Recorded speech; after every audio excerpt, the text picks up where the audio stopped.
ಜೊತೆಯಾಗಿ ನೀನಿರಲು ಭಯವೇನು ಭಯವೇನು ಭಯವೇನು ತಂದೆ. ಜಗವೆಲ್ಲ ದೂರಾಗಿ ಜೊತೆಯಾಗಿ ನೀನಿರಲು ಭಯವೇನು ಭಯವೇನು ಭಯವೇನು ತಂದೆ. ಜಗವೆಲ್ಲ ಜೊತೆಯಾಗಿ ನೀನೊಬ್ಬ ದೂರಾಗಿ ಸುಖವೆಲ್ಲಿ ಸುಖವೆಲ್ಲಿ ಸುಖವೆಲ್ಲಿ ತಂದೆ.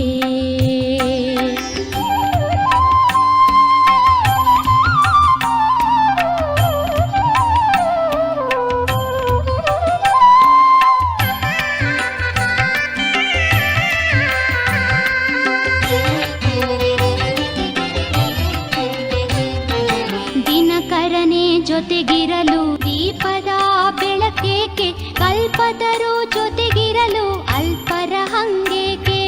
ಪರಮಪಿತ ನೀನಿರಲು ಪರರ ಆಶ್ರಯವೇಕೆ. ಶಿವಛತ್ರ ಛಾಯೆಯಲಿ ಮಾಯೆಯ ಭಯಬೇಕೆ. ಜಗವೆಲ್ಲ ದೂರಾಗಿ ಜೊತೆಯಾಗಿ ನೀನಿರಲು ಭಯವೇನು ಭಯವೇನು.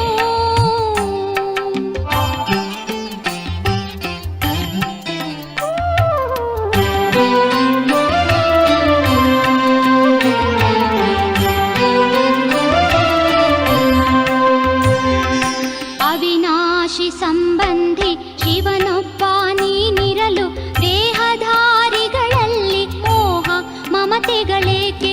ಪರಮಾತ್ಮ ಜೊತೆಗಿರಲು ಪರಮತದ ಭ್ರಮೆಯೇಕೆ. ಶಿವಸಿಂಧು ನೀನಿರಲು ಬಂಧನದ ಭಯವೇಕೆ. ಜಗವೆಲ್ಲ ದೂರಾಗಿ ಜೊತೆಯಾಗಿ ನೀನಿರಲು ಭಯವೇನು ಭಯವೇನು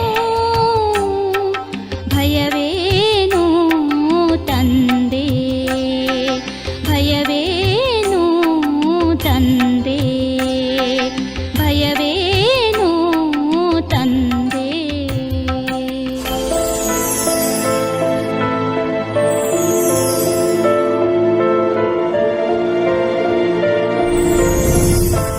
ಓಂ ಶಾಂತಿ. ಇಂದಿನ ದಿನಾಂಕ 28/3/2024. ಪ್ರಾರ್ಥ ಮುರುಳಿ ಬಾಪ್ತಾದ ಮಧುಬನ. ಮಧುರ ಮಕ್ಕಳೇ, ಇದು ಕಲ್ಯಾಣಕಾರಿ ಪುರುಷೋತ್ತಮ ಸಂಗಮ ಯುಗವಾಗಿದೆ. ಇದರಲ್ಲಿ ಹಳೆಯ ಪ್ರಪಂಚವು ಪರಿವರ್ತನೆಯಾಗಿ ಹೊಸದಾಗುತ್ತದೆ. ಈ ಯುಗವನ್ನು ನೀವು ಮರೆಯಬಾರದು. ಪ್ರಶ್ನೆ: ತಂದೆಯು ಚಿಕ್ಕವರು ದೊಡ್ಡವರು ಎಲ್ಲ ಮಕ್ಕಳನ್ನು ತನ್ನ ಸಮಾನರನ್ನಾಗಿ ಮಾಡುವುದಕ್ಕಾಗಿ ಒಂದು ಪ್ರೀತಿಯ ಶಿಕ್ಷಣವನ್ನು ಕೊಡುತ್ತಾರೆ. ಅದು ಯಾವುದು? ಉತ್ತರ: ಮಧುರ ಮಕ್ಕಳೇ, ಈಗ ತಪ್ಪುಗಳನ್ನು ಮಾಡಬೇಡಿ. ಇಲ್ಲಿ ನೀವು ನರನಿಂದ ನಾರಾಯಣರಾಗಲು ಬಂದಿದ್ದೀರಿ. ಅಂದ ಮೇಲೆ ದೈವಿ ಗುಣಗಳನ್ನು ಧಾರಣೆ ಮಾಡಿ ಯಾರಿಗೂ ದುಃಖವನ್ನು ಕೊಡಬಾರದು. ತಪ್ಪುಗಳನ್ನು ಮಾಡುತ್ತೀರೆಂದರೆ ದುಃಖ ಕೊಡುತ್ತೀರಿ. ತಂದೆಯು ಮಕ್ಕಳಿಗೆ ಎಂದೂ ದುಃಖ ಕೊಡುವುದಿಲ್ಲ ಹಾಗೂ ಅವರು ನಿಮಗೆ ಆದೇಶ ನೀಡುತ್ತಾರೆ. ಮಕ್ಕಳೇ, ನನ್ನೊಬ್ಬನನ್ನೇ ನೆನಪು ಮಾಡಿ ಯೋಗಿಗಳಾಗಿ. ಆಗ ವಿಕರ್ಮ ವಿನಾಶವಾಗಿ ಬಿಡುತ್ತದೆ. ನೀವು ಬಹಳ ಮಧುರರಾಗಿ ಬಿಡುತ್ತೀರಿ. ಓಂ ಶಾಂತಿ. ಯಾವ ಮಕ್ಕಳು ತಮ್ಮನ್ನು ಆತ್ಮನೆಂದು ತಿಳಿದು ಪರಂಪಿತ ಪರಮಾತ್ಮನ ಜೊತೆ ಯೋಗವನ್ನು ಜೋಡಿಸುತ್ತಾರೆಯೋ ಅವರನ್ನು ಸತ್ಯಯೋಗಿಗಳೆಂದು ಹೇಳಲಾಗುತ್ತದೆ. ಏಕೆಂದರೆ ತಂದೆಯು ಸತ್ಯವಾಗಿದ್ದಾರಲ್ಲವೇ. ಅಂದಾಗ ನಿಮ್ಮ ಬುದ್ಧಿಯೋಗವು ಸತ್ಯ ತಂದೆಯ ಜೊತೆ ಇದೆ. ಅವರೇನೆಲ್ಲ ತಿಳಿಸುತ್ತಾರೆಯೋ ಅದು ಸತ್ಯವೇ ಆಗಿದೆ. ಯೋಗಿ ಮತ್ತು ಭೋಗಿ ಎರಡು ಪ್ರಕಾರದವರಿರುತ್ತಾರೆ. ಭೋಗಿಗಳಲ್ಲಿಯೂ ಅನೇಕ ಪ್ರಕಾರದವರಿರುತ್ತಾರೆ. ಯೋಗಿಗಳಲ್ಲಿಯೂ ಅನೇಕ ಪ್ರಕಾರದವರು ಇರುತ್ತಾರೆ. ನಿಮ್ಮ ಯೋಗವು ಒಂದೇ ಪ್ರಕಾರದ್ದಾಗಿದೆ. ಅವರ ಸನ್ಯಾಸವೇ ಬೇರೆಯಾಗಿದೆ, ನಿಮ್ಮ ಸನ್ಯಾಸವೇ ಬೇರೆಯಾಗಿದೆ. ನೀವು ಪುರುಷೋತ್ತಮ ಸಂಗಮಯುಗದ ಯೋಗಿಗಳಾಗಿದ್ದೀರಿ. ಮತ್ತೆ ಯಾರಿಗೂ ಸಹ ನಾವು ಪಾವನ ಯೋಗಿಗಳಾಗಿದ್ದೇವೆಯೇ ಅಥವಾ ಪತಿತ ಭೋಗಿಗಳಾಗಿದ್ದೇವೆಯೇ ಎಂಬುದನ್ನು ಅರಿಯಲು ಈ ಯೋಗದ ಬಗ್ಗೆ ಗೊತ್ತೇ ಇಲ್ಲ. ಇದನ್ನು ಸಹ ಮಕ್ಕಳು ತಿಳಿದುಕೊಂಡಿಲ್ಲ. ತಂದೆಯಂತೂ ಎಲ್ಲರನ್ನೂ ಮಗು ಮಗು ಎಂದು ಹೇಳುತ್ತಾರೆ, ಏಕೆಂದರೆ ತಂದೆಗೆ ಗೊತ್ತಿದೆ ನಾನು ಸರ್ವ ಆತ್ಮಗಳ ಪಿತನಾಗಿದ್ದೇನೆ ಮತ್ತು ನೀವೂ ಸಹ ಇದನ್ನು ತಿಳಿಯುತ್ತೀರಿ. ನಾವಾತ್ಮಗಳೆಲ್ಲರೂ ಪರಸ್ಪರ ಸಹೋದರ ಸಹೋದರನಾಗಿದ್ದೇವೆ. ಅವರು ನಮ್ಮ ತಂದೆಯಾಗಿದ್ದಾರೆ. ನೀವು ತಂದೆಯ ಜೊತೆ ಯೋಗವನ್ನಿಡುವುದರಿಂದ ಪವಿತ್ರರಾಗುತ್ತೀರಿ. ಅವರು ಭೋಗಿಗಳಾಗಿದ್ದಾರೆ, ನೀವು ಯೋಗಿಗಳಾಗಿದ್ದೀರಿ. ತಂದೆಯು ನಿಮಗೆ ತಮ್ಮ ಪರಿಚಯವನ್ನು ಕೊಡುತ್ತಾರೆ. ಇದು ಸಹ ನಿಮಗೆ ತಿಳಿದಿದೆ. ಇದು ಪುರುಷೋತ್ತಮ ಸಂಗಮಯುಗವಾಗಿದೆ. ಆದ್ದರಿಂದ ಪುರುಷೋತ್ತಮ ಎಂಬ ಶಬ್ದವನ್ನೆಂದು ಮರೆಯಬಾರದು. ಇದು ಪುರುಷೋತ್ತಮರಾಗುವ ಯುಗವಾಗಿದೆ. ಪುರುಷೋತ್ತಮರೆಂದು ಶ್ರೇಷ್ಠ ಮತ್ತು ಪವಿತ್ರ ಮನುಷ್ಯರಿಗೆ ಹೇಳಲಾಗುತ್ತದೆ. ಆ ಶ್ರೇಷ್ಠ ಮತ್ತು ಪವಿತ್ರರು ಈ ಲಕ್ಷ್ಮೀ ನಾರಾಯಣರಾಗಿದ್ದರು. ಈಗ ನಿಮಗೆ ಸಮಯವೂ ಸಹ ತಿಳಿದಿದೆ. ಈ ಪ್ರಪಂಚವು 5000 ವರ್ಷಗಳ ನಂತರ ಹಳೆಯದಾಗುತ್ತದೆ. ಮತ್ತೆ ಇದನ್ನು ಹೊಸದನ್ನಾಗಿ ಮಾಡಲು ತಂದೆಯು ಬರುತ್ತಾರೆ.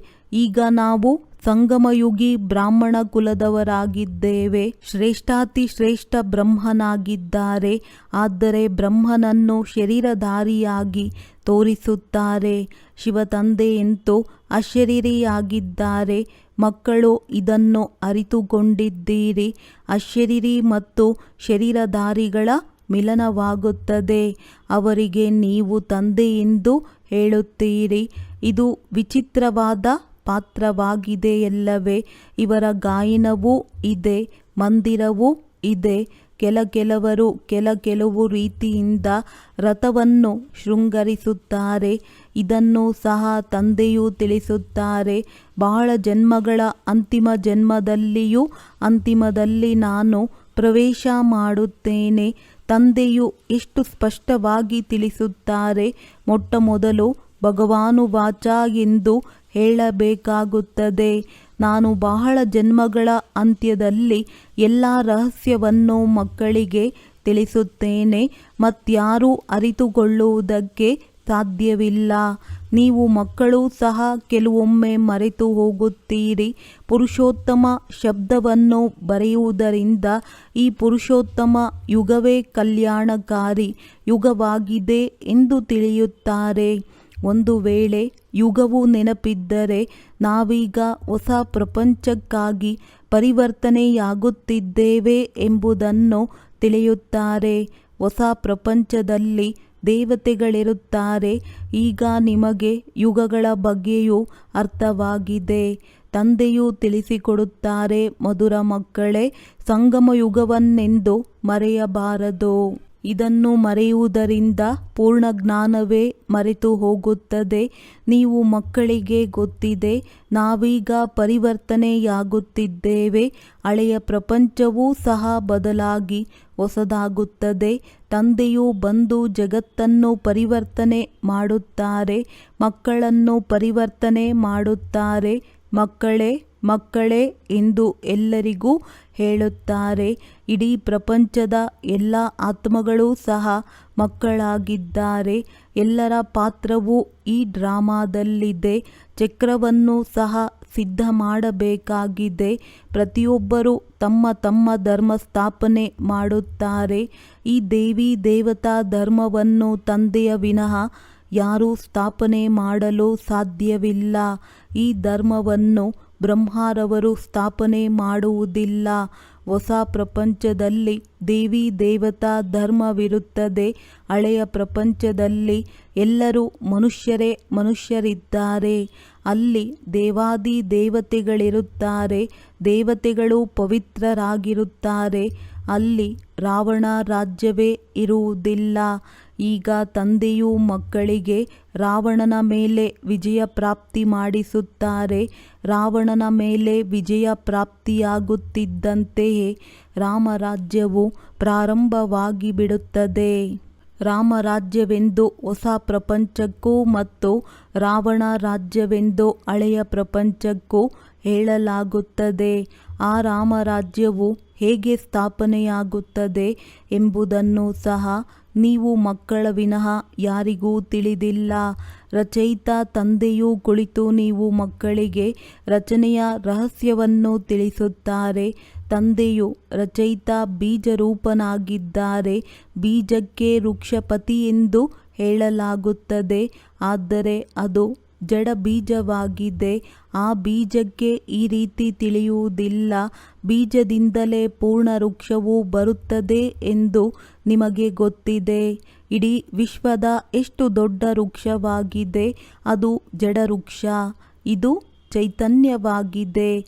ಸಚ್ಚಿತ್ ಆನಂದ ಸ್ವರೂಪ ಮನುಷ್ಯ ಸೃಷ್ಟಿಯ ಬೀಜರೂಪ ತಂದೆಯಾಗಿದ್ದಾರೆ.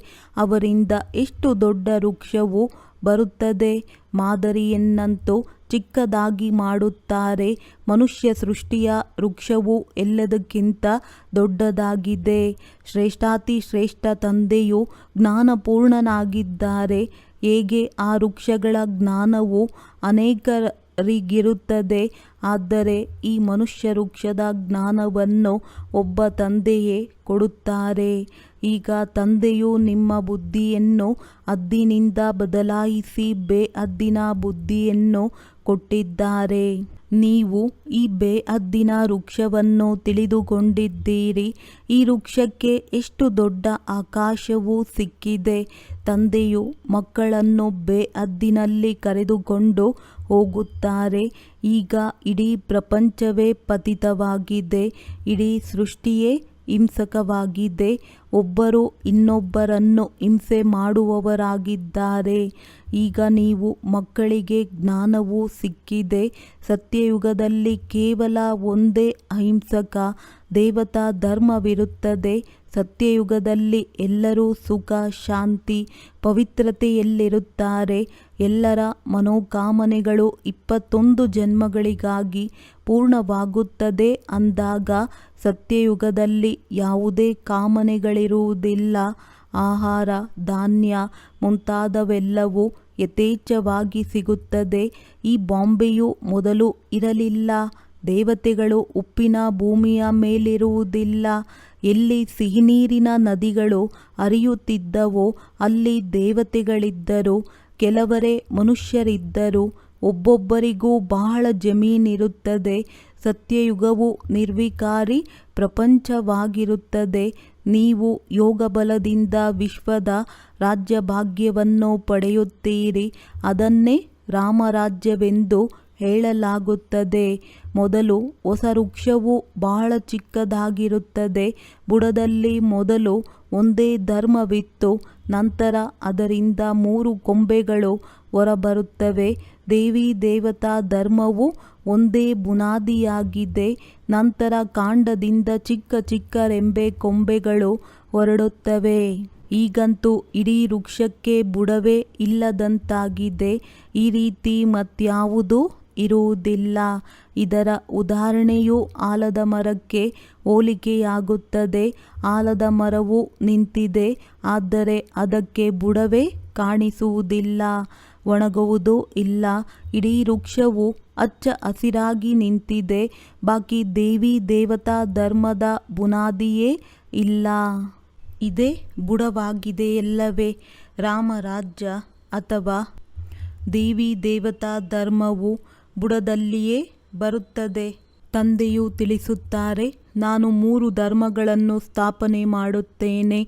ಇವೆಲ್ಲ ಮಾತುಗಳನ್ನು ನೀವು ಸಂಗಮಯುಗಿ ಬ್ರಾಹ್ಮಣರೇ ತಿಳಿಯುತ್ತೀರಿ.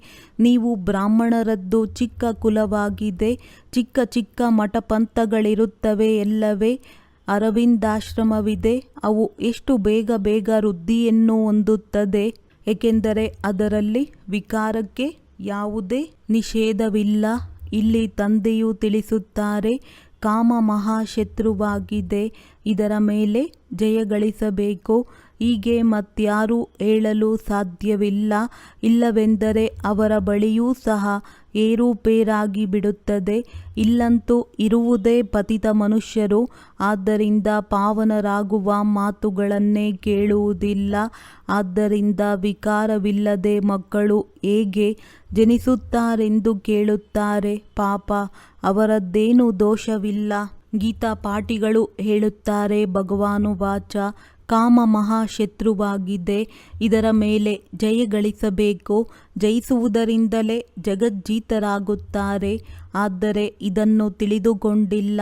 ಅವರು ಯಾವಾಗ ಈ ಶಬ್ದವನ್ನು ತಿಳಿಸುವರೋ ಆಗ ಅವರಿಗೆ ತಿಳಿಸಬೇಕು. ಇದರ ಬಗ್ಗೆ ತಂದೆಯು ತಿಳಿಸುತ್ತಾರೆ. ಹೇಗೆ ಹನುಮಂತನು ಪಾದರಕ್ಷೆಗಳ ಬಳಿ ಕುಳಿತುಕೊಳ್ಳುತ್ತಿದ್ದನು, ತಂದೆಯೂ ಸಹ ಹೇಳುತ್ತಾರೆ, ಹೋಗಿ ದೂರದಲ್ಲಿ ಕುಳಿತು ಕೇಳಿ ಬನ್ನಿ. ಮತ್ತೆ ಯಾವಾಗ ಈ ಶಬ್ದವನ್ನು ಹೇಳುವರೋ ಆಗ ಕೇಳಿ ಇದರ ರಹಸ್ಯವೇನು.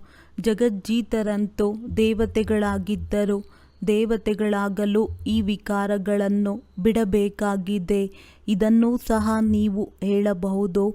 ಏಕೆಂದರೆ ನಿಮಗೆ ಗೊತ್ತಿದೆ, ಈಗ ರಾಮರಾಜ್ಯದ ಸ್ಥಾಪನೆ ಮಾಡಲಾಗುತ್ತಿದೆ. ನೀವೇ ಮಹಾವೀರರಾಗಿದ್ದೀರಿ. ಇದರಲ್ಲಿ ಭಯಪಡುವ ಮಾತಿಲ್ಲ. ಬಹಳ ಪ್ರೀತಿಯಿಂದ ಕೇಳಬೇಕು.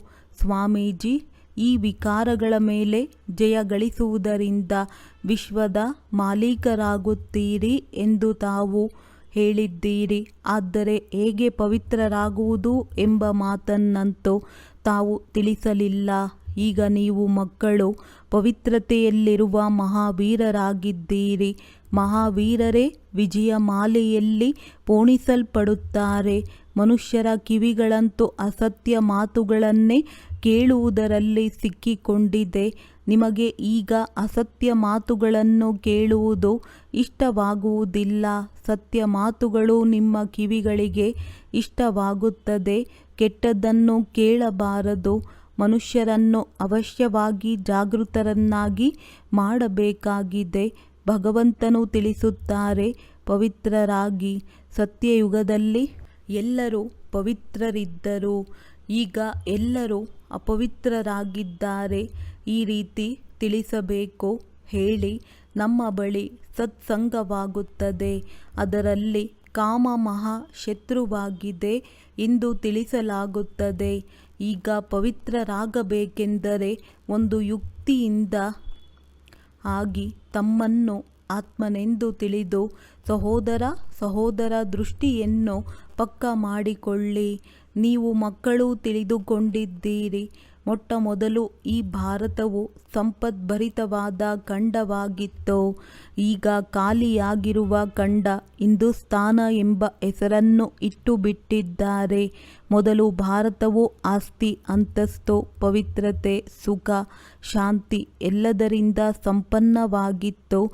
ಈಗ ದುಃಖದಿಂದ ತುಂಬಿದೆ. ಆದ್ದರಿಂದಲೇ ದುಃಖಹರ್ತ ಸುಖಕರ್ತನೆಂದು ಕರೆಯುತ್ತಾರೆ. ನೀವು ತಂದೆಯಿಂದ ಎಷ್ಟು ಖುಷಿಯಿಂದ ಓದುತ್ತೀರಿ. ಇಂತಹ ಬೇಹದ್ದಿನ ತಂದೆಯಿಂದ ಬೇಹದ್ದಿನ ಸುಖದ ಆಸ್ತಿಯನ್ನು ಪಡೆಯದೇ ಇರುವವರು ಯಾರಾದರೂ ಇರುವರೇ? ಮೊದಲು ತಂದೆಯನ್ನು ಅರಿತುಕೊಳ್ಳಬೇಕು. ತಂದೆಯನ್ನೇ ಅರಿತುಕೊಳ್ಳದಿದ್ದರೆ ಯಾವುದೇ ರಹಸ್ಯವು ಬುದ್ಧಿಯಲ್ಲಿ ಬರುವುದೇ ಇಲ್ಲ. ಅಂದಾಗ ಬೇಹದ್ದಿನ ತಂದೆಯು ಬೇಹದ್ದಿನ ಆಸ್ತಿಯನ್ನು ಕೊಡುತ್ತಾರೆ. ಈ ನಿಶ್ಚಯವು ಕುಳಿತುಕೊಂಡಾಗಲೇ ಮುಂದುವರಿಯುತ್ತೀರಿ. ಮಕ್ಕಳೇ, ತಂದೆಯೊಂದಿಗೆ ಯಾವುದೇ ಪ್ರಶ್ನೆಯನ್ನು ಕೇಳುವ ಅವಶ್ಯಕತೆ ಇಲ್ಲ. ಏಕೆಂದರೆ ತಂದೆಯು ಪತಿತ ಪಾವನನಾಗಿದ್ದಾರೆ. ಅವರನ್ನು ನೆನಪು ಮಾಡುತ್ತೀರಿ ಮತ್ತು ನನ್ನನ್ನು ಕರೆದದ್ದೂ ಸಹ ಇದಕ್ಕಾಗಿಯೇ. ಜೀವನ್ಮುಕ್ತಿಯು ಸೆಕೆಂಡಿನದ್ದಾಗಿದೆ.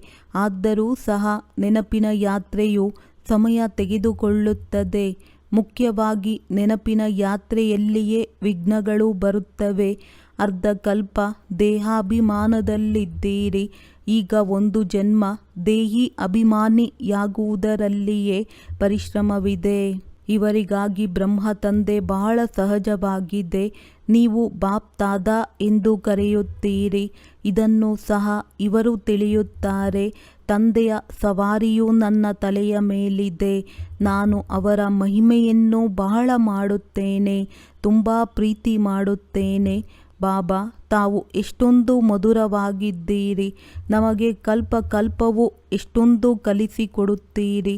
ಆದರೆ ಅರ್ಧ ಕಲ್ಪ ತಮ್ಮನ್ನು ನೆನಪೇ ಮಾಡುವುದಿಲ್ಲ.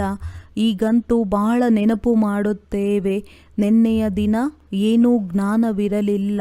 ಯಾರ ಪೂಜೆ ಮಾಡುತ್ತಿದ್ದೇವೆಯೋ ನಾವೇ ಆ ರೀತಿಯಾಗುತ್ತೇವೆ ಎಂಬುದು ಗೊತ್ತಿರಲಿಲ್ಲ. ಈಗಂತೂ ಆಶ್ಚರ್ಯವೆನಿಸುತ್ತದೆ. ಯೋಗಿಗಳಾಗುವುದರಿಂದ ಮತ್ತೆ ಈ ದೇವಿ ದೇವತೆಗಳಾಗಿ ಬಿಡುತ್ತೀರಿ. ಎಲ್ಲ ಮಕ್ಕಳೂ ಸಹ ನನ್ನವರೇ ಆಗಿದ್ದಾರೆ. ಈ ಬಾಬಾರವರು ಬಹಳ ಪ್ರೀತಿಯಿಂದ ಮಕ್ಕಳನ್ನು ಸಂಭಾಲನೆ ಮಾಡುತ್ತಾರೆ. ಇವರು ಪಾಲನೆ ಮಾಡುತ್ತಾರೆ. ಇವರೂ ಸಹ ನರನಿಂದ ನಾರಾಯಣ ಆಗುತ್ತಾರೆ. ಇಲ್ಲಿ ನೀವು ಬಂದಿರುವುದೇ ದೇವತೆಯಾಗಲು ಅಂದಾಗ ಎಷ್ಟೊಂದು ತಿಳಿಸುತ್ತೇನೆ ಮಕ್ಕಳೇ. ತಂದೆಯನ್ನು ನೆನಪು ಮಾಡಿ, ದೈವಿ ಗುಣಗಳನ್ನು ಧಾರಣೆ ಮಾಡಿ, ಆಹಾರ ಪದಾರ್ಥಗಳ ವ್ರತವನ್ನಿಡಿ. ಮಾಡುವುದಿಲ್ಲವೆಂದರೆ ಬಹುಶಃ ಇನ್ನೂ ಸಮಯವಿದೆ ಎಂದು ತಿಳಿಯುತ್ತೇನೆ. ಒಂದಲ್ಲ ಒಂದು ತಪ್ಪುಗಳು ಆಗುತ್ತಿರುತ್ತವೆ. ಆದ್ದರಿಂದ ಹಿರಿಯರು ಕಿರಿಯರು ಎಲ್ಲ ಮಕ್ಕಳಿಗೂ ಪ್ರೀತಿಯಿಂದ ತಿಳಿಸುತ್ತೇನೆ, ಮಕ್ಕಳೇ, ತಪ್ಪುಗಳನ್ನು ಮಾಡಬಾರದು, ಯಾರಿಗೂ ದುಃಖ ಕೊಡಬಾರದು. ತಪ್ಪು ಮಾಡುತ್ತೀರೆಂದರೆ ದುಃಖ ಕೊಡುತ್ತೀರೆಂದರ್ಥ. ತಂದೆಯೂ ಸಹ ಎಂದೂ ದುಃಖವನ್ನು ಕೊಡುವುದಿಲ್ಲ. ಅವರಂತೂ ಸೂಚನೆ ನೀಡುತ್ತಾರೆ, ನನ್ನೊಬ್ಬನನ್ನೇ ನೆನಪು ಮಾಡಿದರೆ ವಿಕರ್ಮಗಳು ವಿನಾಶವಾಗುತ್ತವೆ. ಬಹಳ ಮಧುರರಾಗುತ್ತೀರಿ. ಇಂತಹ ಮಧುರರಾಗಬೇಕು. ದೈವಿ ಗುಣಗಳನ್ನು ಧಾರಣೆ ಮಾಡಬೇಕಾಗಿದೆ ಮತ್ತು ಪವಿತ್ರರೂ ಆಗಬೇಕು. ಇಲ್ಲಿ ಅಪವಿತ್ರರು ಬರಲು ಅನುಮತಿ ಇಲ್ಲ. ಕೆಲವೊಮ್ಮೆ ಬರಲು ಬಿಡಬೇಕಾಗುತ್ತದೆ. ಅದು ಈಗ. ಯಾವಾಗ ಬಹಳ ವೃದ್ಧಿಯಾಗುವುದೋ ಆಗ ಇದು ಶಾಂತಿಯ ಶಿಖರವಾಗಿದೆ, ಪವಿತ್ರತೆಯ ಶಿಖರವಾಗಿದೆ ಎಂದು ಹೇಳುತ್ತಾರೆ. ತಮ್ಮನ್ನು ಆತ್ಮನೆಂದು ತಿಳಿದು ತಂದೆಯ ನೆನಪಿನಲ್ಲಿರುವುದು ಉನ್ನತ ಶಕ್ತಿಯಾಗಿದೆ. ಸತ್ಯಯುಗದಲ್ಲಿ ಬಹಳ ಶಾಂತಿ ಇರುತ್ತದೆ. ಅರ್ಧಕಲ್ಪ ಯಾವುದೇ ಜಗಳ ಕಲಹಗಳಿರುವುದಿಲ್ಲ. ಇಲ್ಲಿ ಎಷ್ಟೊಂದು ಜಗಳವಾಗುತ್ತದೆ. ಆದ್ದರಿಂದ ಶಾಂತಿ ಇರಲು ಸಾಧ್ಯವಿಲ್ಲ.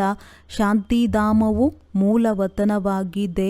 ನಂತರ ಶರೀರ ಧಾರಣೆ ಮಾಡಿ ವಿಶ್ವದಲ್ಲಿ ಪಾತ್ರವನ್ನಭಿನಯಿಸಲು ಬಂದಾಗ ಅಲ್ಲಿಯೂ ಶಾಂತಿ ಇರುತ್ತದೆ. ಆತ್ಮದ ಸ್ವಧರ್ಮವೇ ಶಾಂತಿಯಾಗಿದೆ. ಅಶಾಂತಿ ಮಾಡಿಸುವವನು ರಾವಣನಾಗಿದ್ದಾನೆ. ನೀವು ಶಾಂತಿಯ ಶಿಕ್ಷಣವನ್ನು ಪಡೆಯುತ್ತೀರಿ. ಯಾರಾದರೂ ಕ್ರೋಧದಲ್ಲಿದ್ದರೆ ಎಲ್ಲರನ್ನೂ ಅಶಾಂತಿ ಮಾಡಿಬಿಡುತ್ತಾರೆ. ಈ ಯೋಗ ಬಲದಿಂದ ನಿಮ್ಮ ಎಲ್ಲ ಕೊಳಕು ಬಿಟ್ಟು ಹೋಗುತ್ತದೆ. ಜ್ಞಾನದಿಂದ ಹೋಗುವುದಿಲ್ಲ. ನೆನಪಿನಿಂದಲೇ ಕೊಳಕೆಲ್ಲವೂ ಭಸ್ಮವಾಗುತ್ತದೆ, ತುಕ್ಕು ಬಿಟ್ಟು ಹೋಗುತ್ತದೆ. ತಂದೆಯೂ ತಿಳಿಸುತ್ತಾರೆ, ನಿನ್ನೆ ನಿಮಗೆ ಶಿಕ್ಷಣ ಕೊಟ್ಟಿದ್ದೇನೆ, ನೀವು ಮರೆತು ಹೋದಿರಾ. 5000 ವರ್ಷಗಳ ಮಾತಾಗಿದೆ. ಆದರೆ ಅವರು ಲಕ್ಷಾಂತರ ವರ್ಷಗಳೆಂದು ಹೇಳುತ್ತಾರೆ. ಈಗ ನಿಮಗೆ ಸತ್ಯ ಮತ್ತು ಅಸತ್ಯದ ಅಂತರವೂ ತಿಳಿದಿದೆ. ತಂದೆಯು ಬಂದು ನಿಮಗೆ ತಿಳಿಸುತ್ತಾರೆ, ಸತ್ಯವೇನು ಮತ್ತು ಅಸತ್ಯವೇನು, ಜ್ಞಾನವೇನು ಮತ್ತು ಭಕ್ತಿಯೇನು, ಭ್ರಷ್ಟಾಚಾರ ಮತ್ತು ಶ್ರೇಷ್ಠಾಚಾರವೆಂದು ಯಾವುದಕ್ಕೆ ಹೇಳಲಾಗುತ್ತದೆ. ಭ್ರಷ್ಟಾಚಾರಿಗಳು ವಿಕಾರದಿಂದ ಜನ್ಮ ಪಡೆಯುತ್ತಾರೆ. ಅಲ್ಲಿ ವಿಕಾರವೇ ಇರುವುದಿಲ್ಲ. ನೀವು ಸ್ವತಃ ಹೇಳುತ್ತೀರಿ, ದೇವತೆಗಳು ಸಂಪೂರ್ಣ ನಿರ್ವಿಕಾರಿಗಳು, ರಾವಣ ರಾಜ್ಯವೇ ಇರುವುದಿಲ್ಲ. ಇದಂತೂ ಸಹಜ ಹಾಗೂ ತಿಳಿದುಕೊಳ್ಳುವ ಮಾತುಗಳಾಗಿವೆ. ಆದ್ದರಿಂದ ಏನು ಮಾಡಬೇಕಾಗಿದೆ? ಒಂದು, ತಂದೆಯನ್ನು ನೆನಪು ಮಾಡಬೇಕು. ಇನ್ನೊಂದು, ಪವಿತ್ರರಾಗಲೇಬೇಕು. ಒಳ್ಳೆಯದು. ಮಧುರಾತಿ ಮಧುರ ಅಗಲಿ ಹೋಗಿ ಮರಳಿ ಸಿಕ್ಕಿರುವ ಮಕ್ಕಳ ಪ್ರತಿ ಮಾತ್ಪಿತಾ ಬಾಪ್ತಾದರವರ ನೆನಪು ಪ್ರೀತಿ ಹಾಗೂ ಸುಪ್ರಭಾತ. ಆತ್ಮಿಕ ಮಕ್ಕಳಿಗೆ ಆತ್ಮಿಕ ತಂದೆಯ ನಮಸ್ತೆ. ಧಾರಣೆಗಾಗಿ ಮುಖ್ಯ ಸಾರ: ಪವಿತ್ರರಾಗುವುದರಲ್ಲಿ ಮಹಾವೀರರಾಗಬೇಕು. ನೆನಪಿನ ಯಾತ್ರೆಯಿಂದ ಒಳಗಿರುವ ಕೊಳಕನ್ನು ತೆಗೆಯಬೇಕು. ತಮ್ಮ ಶಾಂತಿ ಸ್ವಧರ್ಮದಲ್ಲಿ ಸ್ಥಿತರಾಗಬೇಕು. ಅಶಾಂತಿಯನ್ನು ಹರಡಬಾರದು. ತಂದೆಯು ಸರಿಯಾದ ಮಾತುಗಳನ್ನೇ ಹೇಳುತ್ತಾರೆ, ಅದನ್ನೇ ಕೇಳಬೇಕು. ಹಿಯರ್ ನೋ ಈವಿಲ್, ತಪ್ಪು ಮಾತುಗಳನ್ನು ಕೇಳಬಾರದು. ಎಲ್ಲರನ್ನೂ ಜಾಗೃತಗೊಳಿಸಬೇಕು. ಪುರುಷೋತ್ತಮ ಯುಗದಲ್ಲಿ ಪುರುಷೋತ್ತಮರಾಗಿ ಎಲ್ಲರನ್ನೂ ಪುರುಷೋತ್ತಮರನ್ನಾಗಿ ಮಾಡಿ. ವರದಾನ: ಆತ್ಮಿಕ ಶಕ್ತಿಯ ಆಧಾರದ ಮೇಲೆ ತನುವಿನ ಶಕ್ತಿಯ ಅನುಭವ ಮಾಡುವಂತಹ ಸದಾ ಸ್ವಸ್ಥ ಭವ. ಈ ಅಲೌಕಿಕ ಜೀವನದಲ್ಲಿ ಆತ್ಮ ಮತ್ತು ಪ್ರಕೃತಿ ಎರಡರ ಆರೋಗ್ಯವೂ ಅವಶ್ಯಕ ಇದೆ. ಯಾವಾಗ ಆತ್ಮವು ಸ್ವಸ್ಥವಾಗಿದೆ ಎಂದರೆ ತನುವಿನ ಲೆಕ್ಕಾಚಾರ ಅಥವಾ ತನುವಿನ ರೋಗವು ಶೂಲದಿಂದ ಮುಳ್ಳಾಗುವ ಕಾರಣದಿಂದ ಸ್ವಸ್ಥಿತಿಯ ಕಾರಣದಿಂದ ಸ್ವಸ್ಥವಾಗಿದ್ದೇನೆಂದು ಅನುಭವ ಮಾಡುತ್ತಾರೆ. ಅವರ ಮುಖದಲ್ಲಿ ಚೆಹರೆಯಲ್ಲಿ ರೋಗದ ಕಷ್ಟದ ಚಿಹ್ನೆ ಇರುವುದಿಲ್ಲ. ಕರ್ಮಭೋಗದ ವರ್ಣನೆಗೆ ಬದಲಾಗಿ ಕರ್ಮಯೋಗದ ಸ್ಥಿತಿಯ ವರ್ಣನೆಯನ್ನು ಮಾಡುತ್ತಾರೆ. ಅವರು ಪರಿವರ್ತನಾ ಶಕ್ತಿಯಿಂದ ಕಷ್ಟವನ್ನು ಸಂತುಷ್ಟತೆಯಲ್ಲಿ ಪರಿವರ್ತನೆ ಮಾಡಿ ಸಂತುಷ್ಟವಾಗಿರುತ್ತಾರೆ ಮತ್ತು ಸಂತುಷ್ಟತೆಯ ಪ್ರಕಂಪನಗಳನ್ನು ಹರಡಿಸುತ್ತಾರೆ. ಸ್ಲೋಗನ್: ಹೃದಯದಿಂದ ತನುವಿನಿಂದ ಪರಸ್ಪರದ ಪ್ರೀತಿಯಿಂದ ಸೇವೆಯನ್ನು ಮಾಡುತ್ತೀರೆಂದರೆ ಸಫಲತೆಯು ನಿಶ್ಚಿತವಾಗಿ ಸಿಗುತ್ತದೆ.